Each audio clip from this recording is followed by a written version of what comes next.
जैन जी के पास जा रही हूँ। ए के जैन जी को जरा स्क्रीन पर ले लीजिए।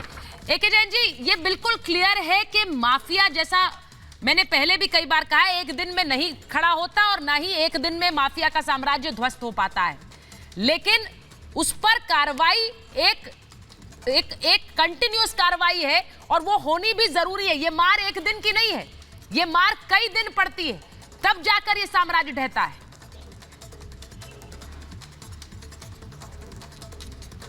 आपका कहना सही है। जो कार्रवाइयां माफियाज के खिलाफ उत्तर प्रदेश में हो रही है, इसको पूरे उत्तर प्रदेश की जनता, जो शांति प्रिय लोग हैं, वो इसको वेलकम कर रहे हैं। ये कार्रवाई निरंतर जारी रहनी चाहिए। जिस प्रकार विकास दुबे का एक साम्राज्य ध्वस्त किया गया, धूल धूसरित किया गया, आज कोई नाम लेवा नहीं है, उसी प्रकार की कार्रवाइयां सभी माफियाओं के विरुद्ध होनी चाहिए तथा ये कार्रवाइयां तब तक जारी रहनी चाहिए जब तक कि इस प्रकार की घटनाओं पर पूर्ण विराम न लग जाए। ये जो भी कार्रवाइयां हो रही हैं, इसको पब्लिक वेलकम कर रही है और इसमें कोई इलीगल कार्रवाई नहीं हो रही है। ध्वस्तीकरण को लेके जो कहा जा रहा है, सेक्शन 27 के तहत वीसी प्रयागराज डेवलपमेंट अथॉरिटी का भी बयान आ गया। नोटिस पे नोटिस दिए गए हैं। अवैध रूप से निर्मित मकान हैं, ये सब जो है बेनामी संपत्तियां हैं माफिया की, और इन सब पे कार्रवाई किया जाना नितांत आवश्यक है।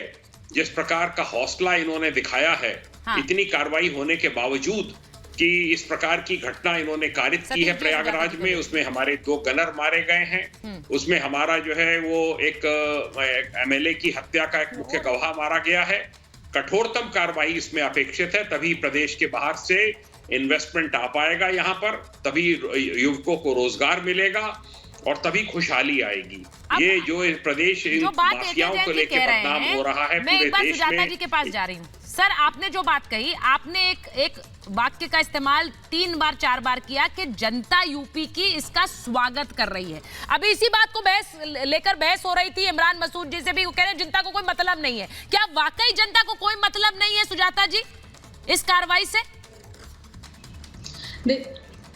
देखिए सुजाता जी, मुझे लगता है इससे हास्यास्पद क्या हो सकता है कि यही सारी चीजें पिछले और चुनाव के वक्त में भी कही गई थी कि भाई बुलडोजर राज चला के जो न्यायिक व्यवस्था उसको ध्वस्त किया जा रहा है, और जनता ने क्या किया, दोबारा प्रचंड बहुमत से इसी सरकार को चुना। इनको तो नकार दिया, इनके सारे समीकरणों को नकार दिया। कांग्रेस का तो भाई खाता ही नहीं खुला बहुत जगह पे।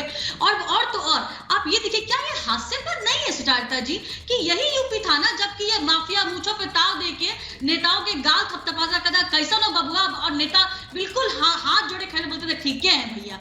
क्या ये हास्यास्पद नहीं है कि सुपरस्टार को लेके एक एड बनाया गया था, कहा गया था यूपी में है दम क्योंकि जुर्म है यहाँ कम, लेकिन जनता ने उसका विश्वास ही नहीं किया।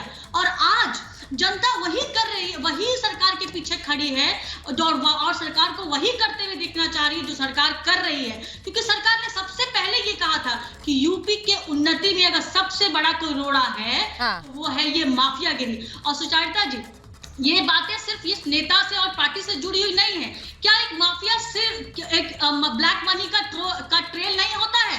क्या एक माफिया के लिंक्स टेररिस्ट से नहीं होते हैं? क्या एक माफिया जहां पनपता है उस राज्य में कभी निवेश आ सकता है? एक बात और सुनिए, और टाइमिंग में जरा गौर कीजिए, ये सब कब हो रहा है? जब यूपी का बजट सेशन चल रहा था, विधानसभा चल रही है, साथ ही साथ अभी 33 लाख करोड़ के निवेश की बात हो रही थी। ये सब क्यों हुआ? अभी क्यों हुआ? ब्रॉड डे लाइट में ही क्यों हुआ? सड़क पे बीचों बीच क्यों हुआ? ये तो कहीं भी हो सकता था। देखिए सुजाता जी, मैं आज एक बात कह रही हूँ, जिस तरह से ये हत्या हुई और जिस तरह से ये एक पूरा एक हत्या की साजिश रची गई, उस हत्या को एग्जीक्यूट किया गया, उत्तर प्रदेश ने ऐसी कई हत्याएं पहले देखी हैं सतीश प्रकाश जी, कई हत्याएं देखी हैं, और उन्हीं हत्याओं से इन माफिया के मन में, माफिया का डर लोगों के मन में बैठा, क्योंकि इन माफिया पर उसके बाद कार्रवाई नहीं हुई। लेकिन आज जब ये बुलडोजर की कार्रवाई होती है, सिर्फ अतीक अहमद के ऊपर नहीं, उन करीबियों पर भी जो असला पहुंचा रहे थे, जो उनको किस तरह से हर जगह रहने की जगह दे रहे थे, जो भी मदद कर रहा था, उन सब पर कार्रवाई, यानी कि ये संदेश जाए कि आप ये नहीं कर सकते। वो संदेश जरूरी नहीं है।